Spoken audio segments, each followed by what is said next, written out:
Good afternoon to you. Mark Sudduth, HurricaneTrack.com here with your Hurricane and Hurricane HD video blog for Sunday, the 14th of October, 2012.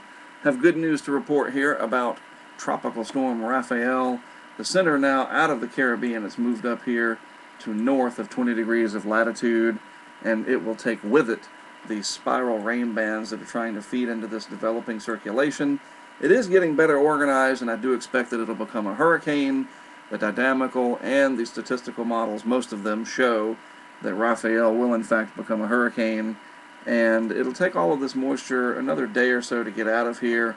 It's got pretty good ties, if you will, quite literally, to the Caribbean, trying to pull up this very warm, unstable air into that circulation to feed itself and keep that process going.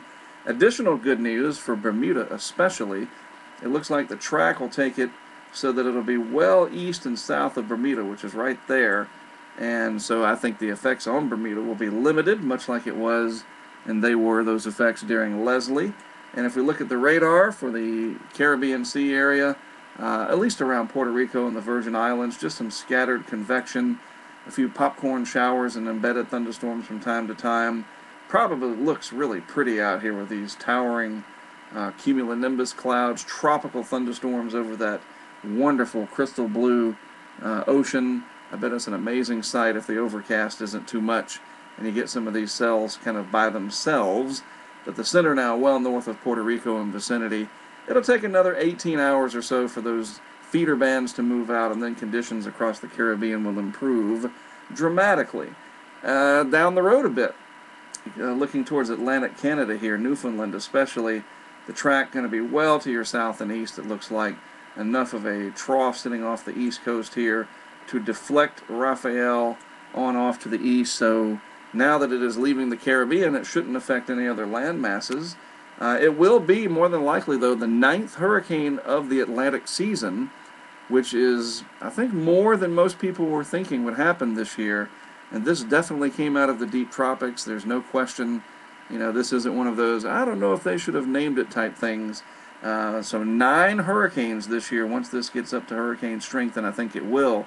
And it might even make it up to Category 2 intensity, some of the models indicating that. We shall see. In the eastern Pacific, Tropical Storm Paul moving northward, and it'll have a chance to try to approach the Baja up here, but I think that it'll weaken, and enough of the energy will shear off to the northeast that the low-level circulation will bend back off to the northwest. Still a chance for some tropical storm conditions along the central Baja there, but that's about it.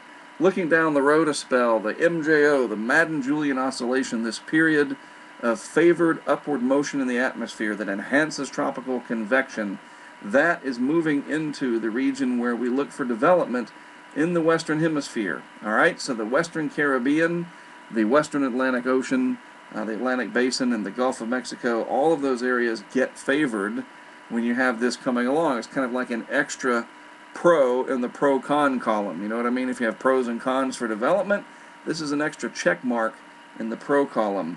And if we go look at the GFS out to about 8 days, this has been a remarkably accurate year for the GFS in predicting tropical storm development. And we see that pressures down here in the Western Caribbean, 1,008 millibars or so, pretty low pressure. And that's going to continue, it looks like, for the next several days. And I think that within the next 2 weeks, we will see something else develop in the Western Caribbean. If we go out to day 10, also looking at 1,008, 1,007 millibar low, the monsoon trough extending through here, just a focusing mechanism or an incubator, if you will, for something to get going.